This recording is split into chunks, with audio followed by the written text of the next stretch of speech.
Lori Flackett of Soltar Solutions, and I'm here today on Focus Forward, and we are going to be talking about the professional edge with Regina Barr.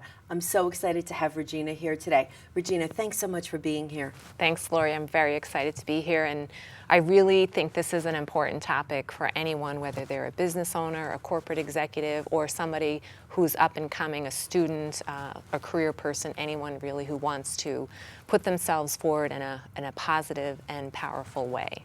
So I know that things have changed in the professional world quite a bit in the last, well, like 20 years I can think of. When I started my professional career, things have changed so much. I'm thinking that some people might not know what the professional edge really is. What is the professional edge? You know, for me, Lori, when I think about professional and the edge piece, professional is really how you're bringing yourself forward into the workplace. And unfortunately, you know, you talk about the change over the past 20 years, it's become less and less and less professional. And so if you want to have an edge over your peers and counterparts in the workplace, you really need to do some things, and quite frankly, you can do some very simple things that would set yourself apart. So it's really about how you're bringing yourself forward, how you're positioning yourself, and probably more importantly, and you know a lot about this, is how you're perceived. Exactly. So what I'm thinking of is really your personal brand. Right. And that is like makes up a lot of your professional edge, I'm assuming. It does. And what's really fascinating to me about a personal brand, because we all talk about having a personal brand, is that people don't spend a lot of time thinking about that. And the interesting thing about a personal brand is you can spend a lot of time developing it over time, and you can damage it in an instant. It's all about your reputation. So when I think about someone and their personal brand, I always tell them to think about, you know, just like you were a company, you know, what's your mission in life? How do you want people to perceive you? What are your values? What do you want to be known for? I'm known in the industry, I think, for making things happen. So I always joke around and tell people I'm a make it happen kind of gal. And I think most people, when they introduce me in some way, shape, or form, that's what they would say about Regina Barr. Exactly. That is very, very true.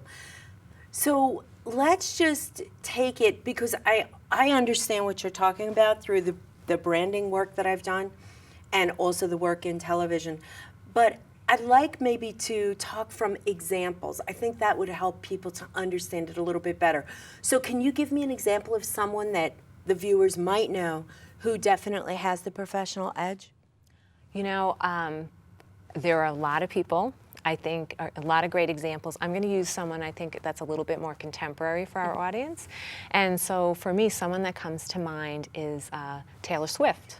Very powerful personal brand. Yes, Very she's got powerful. an amazing brand. She is incredibly business oriented. She is very in control of her brand, but yet she's very approachable. People like her, and she is good under pressure. So I don't know if you remember that situation that occurred when she was receiving a music award and Kanye West came out on the stage, and she handled that with grace and really was able to turn that to her advantage in terms of how she responded to that, how she accepted his apology later on. And I just think that, you know, if I were looking at young professionals out in the workplace, she would be someone that they could model and look to as a role model for themselves. Well, that's a great example. So tell us a little bit about what the professional edge actually is. Like what is it? Like, is it the way you dress? Is it, you know, what exactly is it? So it's really tangible. It's a combination of factors. So, for example, it is about your presence. And so when you are looking to have that little edge, you need to be thinking about how you look and how you feel. And probably even more important is how you feel, because very often I find that people don't lack competence. Very often they lack confidence, and sometimes if you view your clothing as a uniform, if you will, that will help you project the persona that you want. It's almost like putting on a costume, if you will. So what you want to do when you're trying to project that professional edge is you always want to dress a level or two above yourself. So you want to look at your supervisor or your boss or the position that you're aspiring to, and that's how you want to dress. I don't see that happening a lot. I see people either dressing at or below the level that they're at. And so if you want to just have that little something extra, that edge, that's one way that you can do that. Well, I think that's an awesome example, because I see it often when I go to, everywhere, basically, everywhere. Sometimes I'm really surprised at how people are Too casual is the only way I can describe it, and that's a polite way of describing yeah, it. because I would go a little bit further than that. But the other thing I think is that this is actually, this desire to be casual and comfortable and whatever is really holding people back. And I don't think that they realize that their image is a major issue for them. You know, it's interesting that you said that, and one of the best pieces of advice that I got very early on in my career, this is the days before we had Casual Friday, so a lot of people probably don't even remember that. And I was lobbying the executive VP of our division for Casual Friday, and it was a woman, which in banking and financial services, which was very unusual. And so we were lobbying her and lobbying her and lobbying her. And finally, she sat down with me and she goes, I know you really want to have those Casual Fridays, but I just want to tell you something. From my perspective, she said, casual attire promotes casual thinking.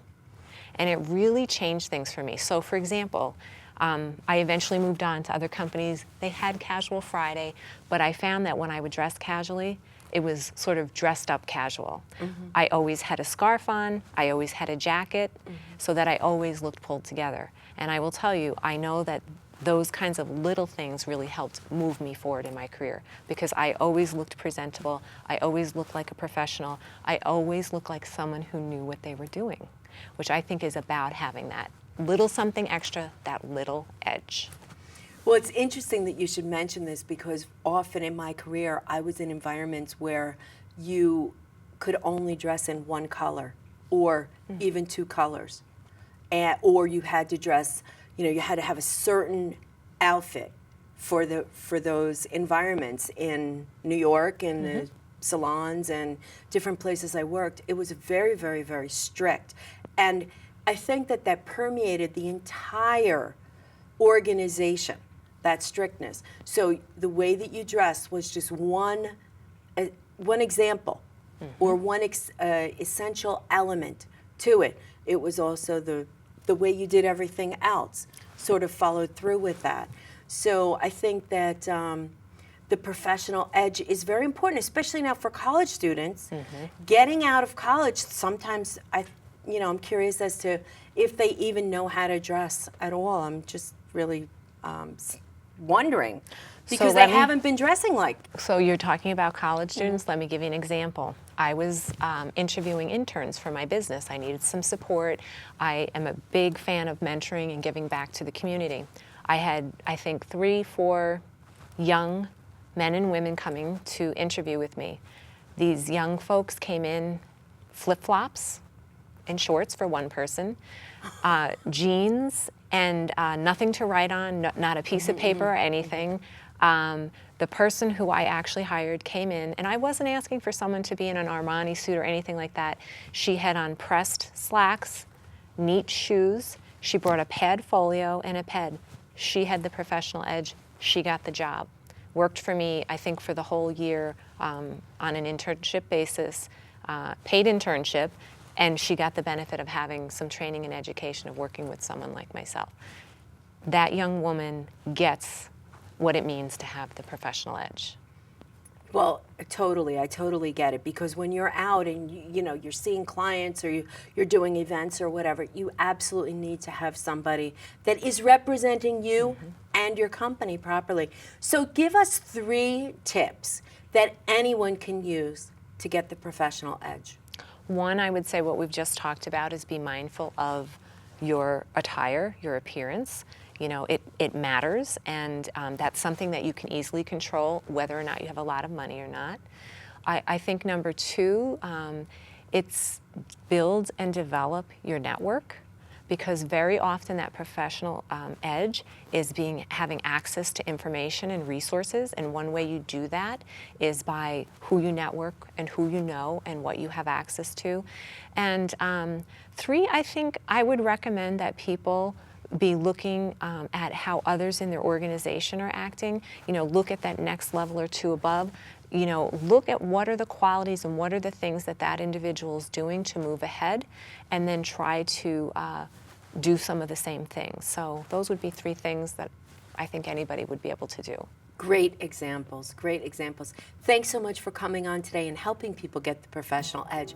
You're a great example of exactly what you're talking about. Thank you, Lori. You're welcome. So that's it for that show today. Isn't that wonderful? Now you know what the professional edge is. I learned a lot from that. So thanks so much for tuning in. Have a great day. Bye-bye now.